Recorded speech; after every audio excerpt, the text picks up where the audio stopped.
All right, I think we're good. Okay. Hi, everybody. Thanks for joining me. It's getting a little lonely around here with everybody staying safe in quarantine. Not a lot of traffic in the office. But I did want you to know, if you don't already, that I am the director of the Personal Counseling Office. And we have 2 other female therapists and 3 male therapists. We have a consulting psychiatrist who sees students who are on meds, who like to consider meds for their stubborn mood disorders or whatever. We have 2 awesome staff assistants. And we have Ernie the dog who missed the bus this morning. He didn't get ready in time to come to school, so I can't let you say hi to Ernie. That's who we are. We're on the first floor of the Reed building down the hall from the bookstore and the rub desk. And we're open 8 to 5. These days, limiting the traffic, we have 2 therapists live in the office every day and 1 staff assistant in the office. And we see students Zooming, or if you're a first-time student, we really like to meet you in person, but whatever you're comfortable with, that's your call. We have all of our furniture measured 6 feet apart. We're all wearing masks. There's plenty of this stuff around. So please don't hesitate to contact us if you have any issues. Who doesn't have issues these days, right? As far as issues go, what do we see in the counseling office? Did anybody want to guess what the top out of 3? What's the top issue we see in the counseling office? Anybody? You're all homesick? Yeah, that is one, but it's not one of the top 3. Stress? There it is. Lauren, bingo, anxiety. Anxiety. And I don't know if you know this, but there's 7 different kinds of anxiety. And the one that we see the most of is social anxiety. What is that? Anybody?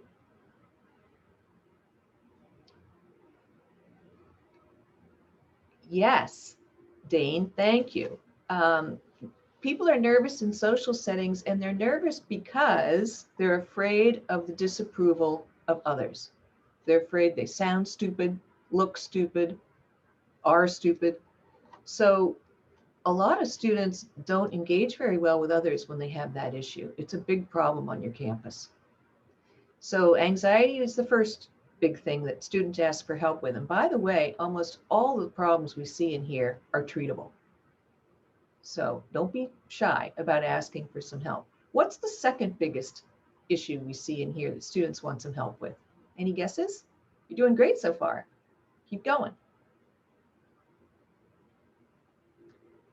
Yes, bingo, Lauren. Yes. Yeah, same, Ben. Being overwhelmed, depressed. Depression is a big issue, especially these days. There's so much loss going on. Students have lost internships, parents have lost finances that impact students. You've lost a sense of normalcy. You've really been ripped off this semester. I'm so sorry for you all, and myself, by the way. But loss really triggers a depressed mood. So we worry about depressed students because sometimes they think about hurting themselves, and we don't want to have people feeling that desperate around here. Okay, what's the last of the top 3? We see everything. We see issues from my roommate snores or keeps the light on, all the way up to some pretty significant mental health problems, and everything in between.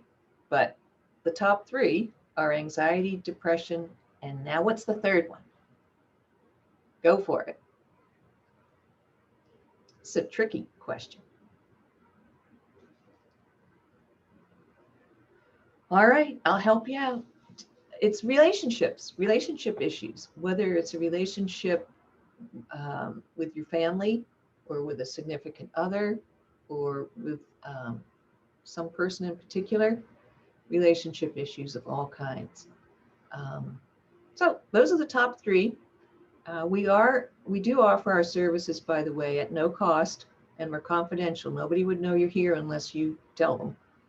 or give us written permission to tell anybody anything. So your parents don't know or any of that. Okay, that's who we are, where we are, read one, and kind of what we do. Any questions about that? Anybody?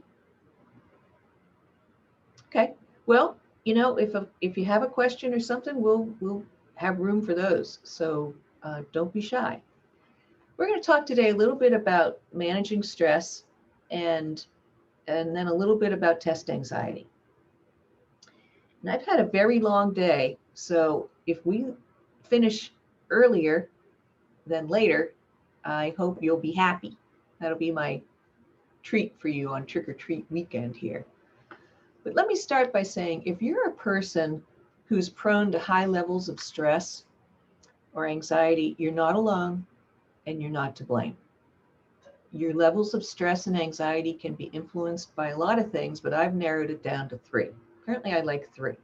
1 is a traumatic life experience that continues to haunt you. 2 is your genetic makeup. There's no DNA or gene for anxiety or depression, but most of these problems run in families. And 3 might be that people have modeled anxious behavior for you, and you've just learned it. So blaming yourself for anxiety makes about as much sense as blaming yourself for the color of your eyes, things that have happened to you, or family that you were born into. You can't change your genetics. You can't change your life experiences or your parents or role models. These are the cards you've been dealt. However, there is no need to be suffering. Suffering's a choice with this issue of stress and anxiety. You can learn to manage. Like I said, a lot of these problems are treatable, and we got lots of strategies. I'm going to share some with you today about how to do it. And then we'll get to test anxiety. So first of all, you can't will yourself into a relaxed state. It's very helpful to teach your body what calm and alert means, not calm and asleep. We want you calm and alert when you're challenged with something. The body holds a lot of memory, and it will be there for you when you need it. If you learn a relaxed state and call upon your body, it will be there for you when you need it. So it's like putting gas in your car. You don't wait till the little, well, sometimes I do, but you don't wait for the light to go on that you need to change your oil or whatever. So you want to just regularly be checking in with yourself and have a little skill you can practice, and your body will hold that memory, and you can call upon it. Even if you're anxious, it'll be there. So I want to just show you some, or give you some ideas. You're all somewhere out there. You're hopefully not on a roof, ledge. Oh, that's a sailboat. Oh my God, Jared, I'm a sailor too. Hopefully you're not going to fall off the sail on that sailboat wherever you are. Maybe you're sitting, you're lounging somewhere. What I'd like for you to do is to see if you can pretend or image that all the surfaces holding you up right now, under your arms, even if your feet are on the floor, wherever you are, picture that all that your body is up against, those surfaces are sponge-like, and they are sucking away all your worries and anxieties just for this moment. So all those surfaces are sponging up, sucking up all of your worries and your stress. Now, I've been doing that technique a long time, and my body my shoulders drop every time I do it. It's a real signal that the body gets. And here's a way to help you with your practice of the spongy technique. Get yourself some Post-it notes and put a Post-it note around your room somewhere. And every time, put a few of them around. And every time you look at that or glance over at your Post-it note, try the spongy technique. Your body will remember it, and it'll be there for you when you need it. All right. Sometimes we get distracted And that's annoying when you're trying to pay attention in class or on these screens we're all on. So try this. This is called the Notice 5 Things technique. Who wants to play? Anybody out there? Anybody want to show me your picture? Anybody? Okay, excellent. Got it, Alicia. I'm slow today. She's right. Keep going. Plant. What else do you notice? Lamp. Keep going. Coat. Keep going. Bookshelf. And one more, Alicia. Good job. 5. You are bringing your body, your brain back into the room, back into the present. You're not looking out the window and thinking about what costume you're going to have on this weekend. So if you find yourself drifting with your thoughts and stuff, notice 5 things in whatever room you're in. Alicia, good job. All right. My mother used to say when I would go to her with a problem, Sue, you have 2 choices. You can do or you can stew.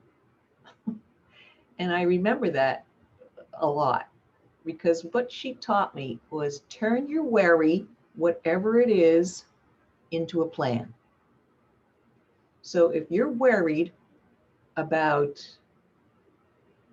what are you worried about? You're worried about your schedule for next year, go talk to your ACPC people or your advisor and work out a plan. Okay? All right. Here's an easy one to do, and I've been doing it this afternoon because for some reason I have a lot of tension in my neck. Pretend that someone asks you a question and you don't know the answer to it. I don't know. Just everybody do that right now. Just shrug your shoulders. I don't know. How do I get to somewhere? I don't know. You know, you all have probably what I call tech neck. And we're all looking down at these screens and looking at our phones, and our poor necks hold a lot of tension. So just, you know, shrug your shoulders every now and then. Here's one. Stick your arm out really strong and hold your fist really tight. And let's again pretend an image that whatever you're worried about is a hot coal in your hand, and drop it. So again, hold your arm out real tight, hold your fist really tight, pretend that your worry, whatever it is, exam, getting home, how you're going to get home, drop it. It's a hot coal. You know, sometimes when you use your brain with imagery, it really helps to help you let go. You know, I don't know if you're an overachievers or if any overachievers out there, or you're trying to look good on your resume or whatever, but sometimes practicing saying no and setting good boundaries is self-defense. If somebody asks you to do something or go somewhere and you really don't have the time or interest, let them know. You're busy. You have boundaries. And learn to say no instead of yes, yes, yes all the time. So yeah, be less impulsive. If you're one of those people that feels like you have to please everybody, start to learn a practice of self-defense and saying no. Thanks anyway. Okay. You know, studying and housekeeping for me is such an unpleasant task, right? I took tomorrow off. Isn't that sad? I took tomorrow off, a vacation day, to clean my house because it looks like the Addams Family right now.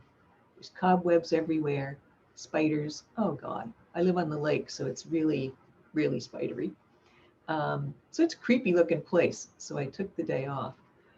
But there are going to be some unpleasant tasks tomorrow for me to tackle. And one of them is the bathroom. So instead of procrastinating like I have been for weeks, I have decided it's going to take me 45 minutes tops to clean my bathroom tomorrow. And that's going to help me to clean my bathroom tomorrow. instead of, "Oh, I gotta clean the bathroom," and allowing myself to be overwhelmed with this task. So I'd suggest if you have something you have to do, a paper or something, guesstimate how long it's going to take you to do it and set that hour or two aside in your day and get her done. Rather than spending a lot of time worrying and procrastinating, which won't get you anywhere. And again, if you are having problems getting started or motivated, do the task for 5 minutes. And if you don't feel like doing it after that, then do something else. But I'm at least going to get the sponge and the shower cleaner out and give it 5 minutes tomorrow and see how I do. Wish me luck. Another thing is activity is an antidepressant. And activity, whether it's taking time out to calm yourself and just be with yourself, or and try and empty your mind, or if it's taking a walk, or carving a pumpkin. Activity is an antidepressant. It's like Prozac. I don't know how many of you have a practice of quieting your mind, but one of our staff is offering this. I don't know if you can see that. And I think you're going to find that on your listserv, so don't trash your Penn State email from Matt Cesny, because this is called Loving Kind Tuesdays, and it's only 15 to 20 minutes on these dates at noon, and see what they have to say about it. The opportunity to, again, give your body the experience of calm and alert. Okay, another thing that I've found in the literature and through private practice people is that a lot of people with anxiety and high levels of stress don't have enough protein in their system. Most panic attacks happen when someone hasn't had 4 hours of food, hasn't eaten in 4 hours. The brain really does panic. It's not you, it's your neurobiology. So, good idea to have some protein at breakfast, lunch, dinner, and through the day. Nuts, string cheese, whatever, eggs, yogurt, to help your brain stay steady, and not this, because that's what it will do. Okay. Chewing gum actually has been found to increase alertness and blood flow in your brain. So that's another way you can calm down. Now I'm going to have you do something. I want you to, everybody get a pen or pencil and a piece of paper. I'll let you get that. And we're going to take a look at how potentially powerful for each of you it is in regard to how you talk to yourself. You can either empower yourself or you can disempower yourself by the way you're talking to yourself. Forget everybody else, you. Okay, you got your pencil and your paper. All right. So I'm going to give you a few sentences, just a few, quick exercise, and I want you to write down what I say and then fill in the rest of the sentence with anything that comes to mind. And try not to overthink this one, okay? Write down anything that comes to mind. Ready? First sentence begins with, I can't. So write down, I can't, and fill in the blank.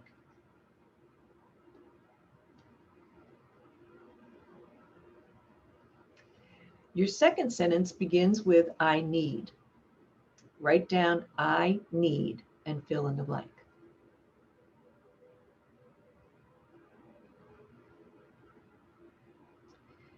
And your next sentence reads, I should. So write down, I should, fill in the blank.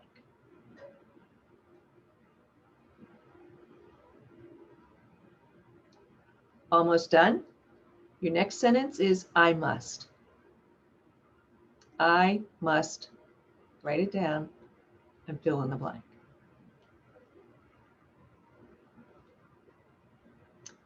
And finally, your last one is, I should have. Write down, I should have, and fill in the blank.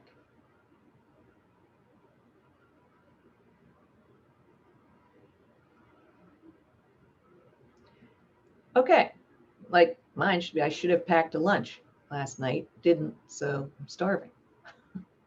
Okay, let's go back up. Where you wrote I can't, draw a little line through I can't and change it to I won't. And where you wrote I need, draw a little line through it and change it to I want. And I should becomes I will. And I must changes to I can. And finally, I should have, you got a choice here. It could either read I chose not to have, or could have, but I didn't.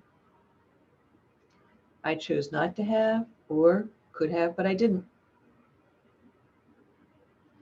Now, take a look at what you wrote down there. And anybody notice a shift in just a few words that makes a difference in the sentence?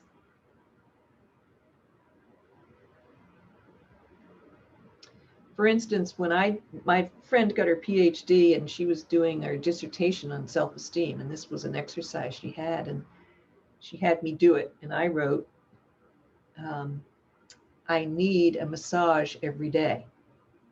And she went, Sue, you need water, you need shelter, you need food. It would be nice if you got a massage every day, but better to live out of the land of I need an A, I want, right? Is an easier way to go through life. So how you talk to yourself is very important. Any questions? Comments?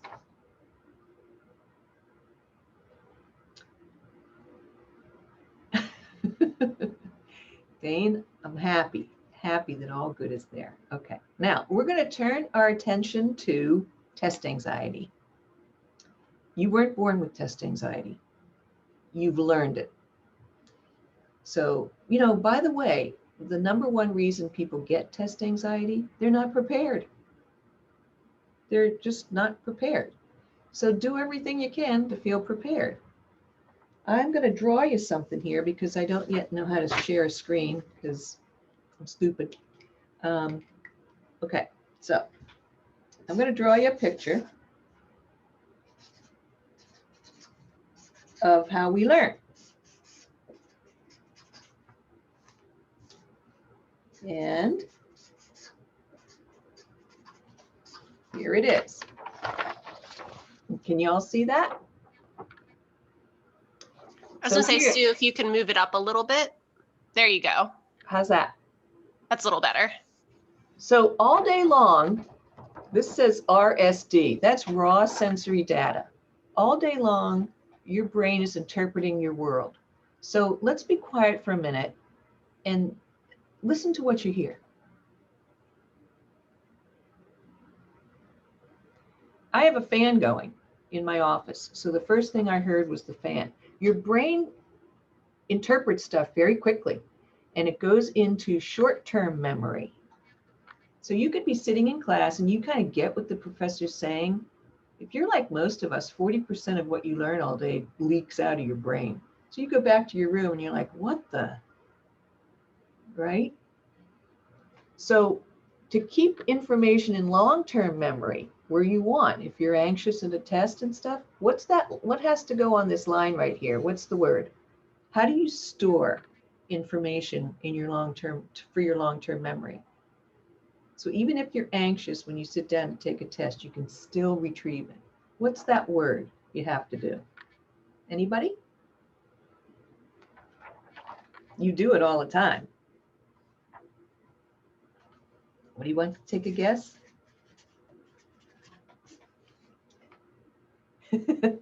Well, sleep is good. Sleep is very good.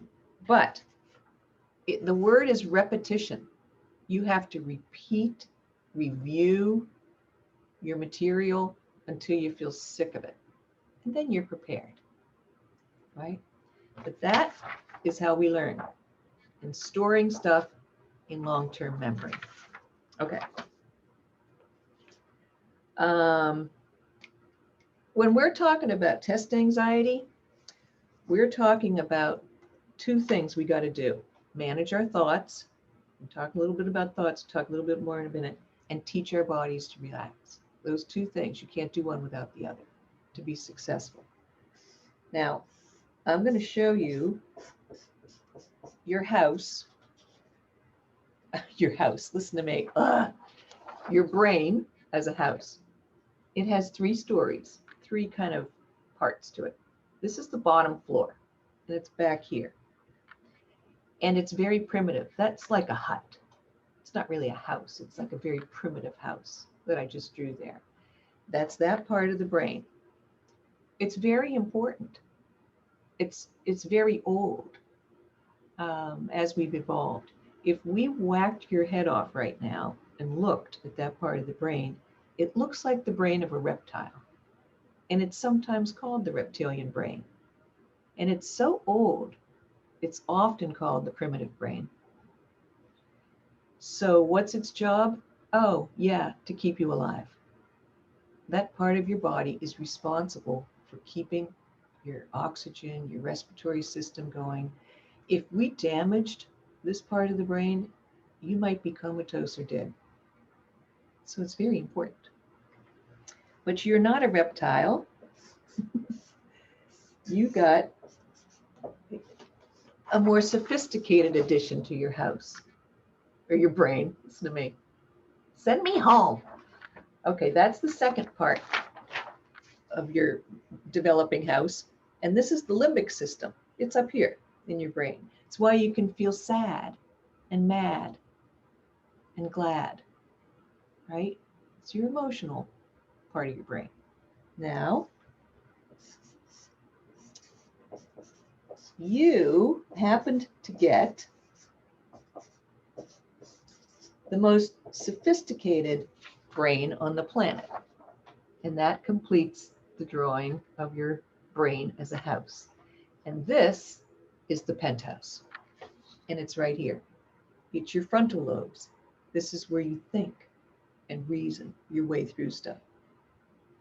Now, when you're nervous and you're about to take an exam and you've just read the first question and you're looking around the room wondering if you're in the right room because you don't know shit about what you just read, which part of the brain is happening? Which part of the brain? Anybody want to take a guess? Is responding to your anxiety? Well, it's this one. It knows you're scared and it's trying to help you. And it is squirting a lot of stress hormones that are bathing your body in cortisol. And now you're stupid.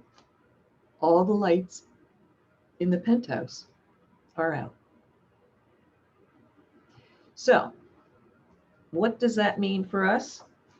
We have to learn how to calm that puppy down, right? And there are lots of ways. It's trying to help you, but you can't, it's the fight or flight thing. You can't run out of the room.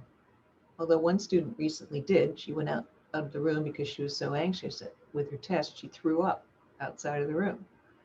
But yeah, so we have to quiet, it feels really scary and threatening, but it isn't. When you get an exam, it's not going to kill you. But you got to let your brain know that and you be in control, not that part of the brain. Best thing you can do, easy portable thing to do, is the 4-7-8 breath. And you'll see this all throughout relaxation stuff because it works. It brings oxygen back up to the frontal lobes so that all the lights go back on in the penthouse and you can begin to tackle the task. So let's try it. When you breathe in, you inhale on the count of 4, and then you hold it to the count of 7, and then you exhale on the count of 8. So let's breathe in. Hold it. And exhale. 4, 7, 8. Write it down. It's a good one. Don't do it all day long or you'll pass out. But every now and then, you can do it anywhere. When you're walking, right? Sitting in your car. All right. So again, don't believe everything you think. You have about 50,000, research says 50,000 thoughts a day, and most of them aren't very pleasant. They're like popcorn popping all over the place. And unfortunately, we tend to pick a little kernel out and then we obsess and worry about it. But you got to be careful, because 75% of the conversations that you have all day are with yourself. So if you're thinking a lot of negative thoughts and, self-doubting yourself and so forth, your stress level is going to be higher than if you were kinder to yourself. Now, a lot of people make stuff up. And I'm going to give you an acronym.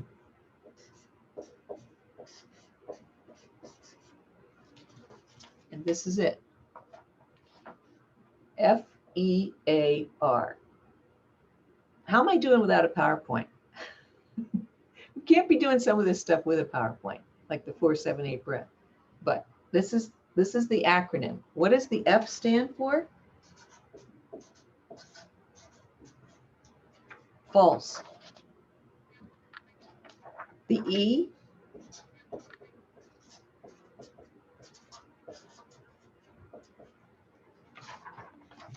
evidence. The A,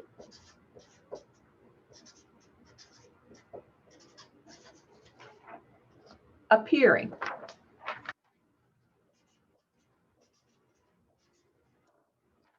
Real.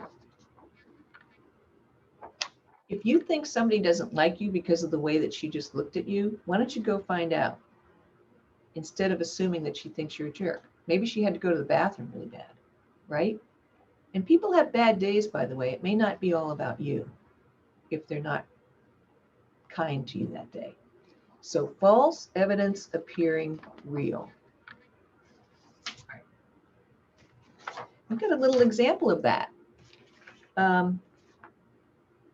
So let's say we have a student who's entertaining this, I'm going to do poorly on this exam. And they're telling themselves, they have this automatic belief. It's like when the doctor checks for your reflexes and your knee pops up.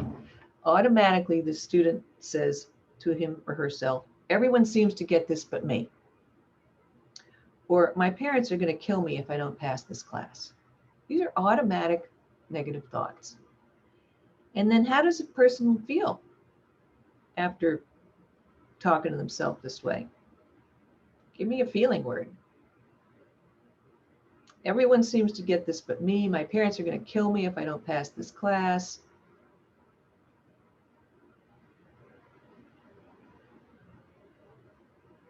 Yes, all of these are nice.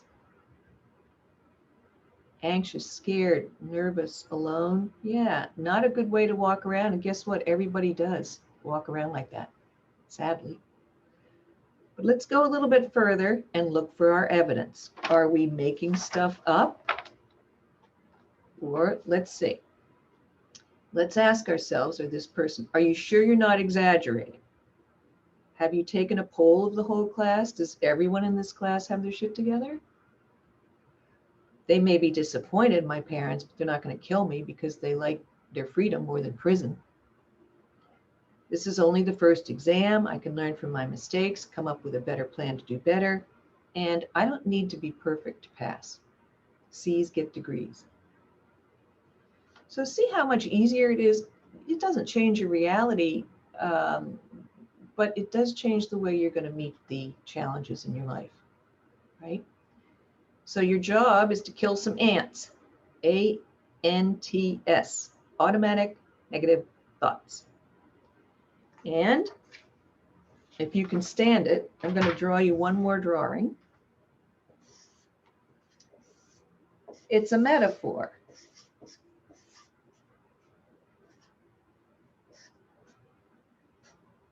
Okay. Okay. So what is this? Come on. I'm not that bad. Somebody? What is this? Can you see it? Is it a bus? It is a bus. Yay. Thank you. Thank you. So it's a bus, and this is you driving the bus. Now, when I used to ride the bus, there was a sign over the bus driver that read, "Do not talk to the bus driver." Why? Anybody? Why was that sign there? Right. Everybody's right. Everybody's right. So it's distracting to talk to the driver, right? So here's what I want you to think about. This is a bus metaphor. What's something that someone, a student, would say to themselves about not doing as well as they'd like to be doing? Anybody want to take a crack at that? Just not feeling so hot about themselves. I'm dumb. Yep. One more. Come on, you can do it. Yes. And one more. Just need one more. Then I'll let you go. Otherwise, we're going to be here. Yes. Okay. I'm dumb. I don't get it. I'm an idiot. All right. Here's what I want you to think about. These are passengers on your bus. And when they hop on and you start entertaining those thoughts, I want you, you're the bus driver, to tell those thoughts to go to the back of the bus and sit down and shut up because you're driving. You're on a mission to succeed as best you can. These are distracting thoughts that will not help you get there to your destination. So when they hop on, I'm an idiot. Go to the back of the bus, sit down and shut up. I'm driving. Okay? Yeah. You can drop them off at the next stop. Bye-bye. And keep driving. All right.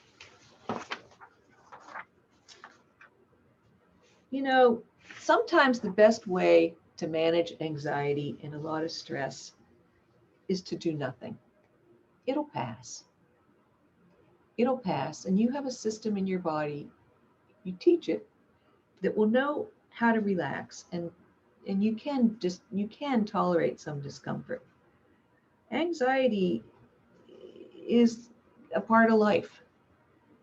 And again, it'll pass. It may feel like a kidney stone as it's passing, but it will pass. And don't forget, if you get discouraged, you can always add a very small word to the end of your thought, which is yet. I don't get this yet. I haven't met anybody on this campus I like yet. Be hopeful, kinder, more empowering to yourself than disempowering. And you'll have a better shot at getting through all this madness we're in. Okay? So thank you all for letting me be here today. And all the best with the few weeks left before the Thanksgiving break, where you can all get some turkey or whatever you get. Any questions? Told you I'd let you. I was you gonna know. say, and I'll actually go ahead and stop recording before we have any questions. One moment. Thank you, Sue.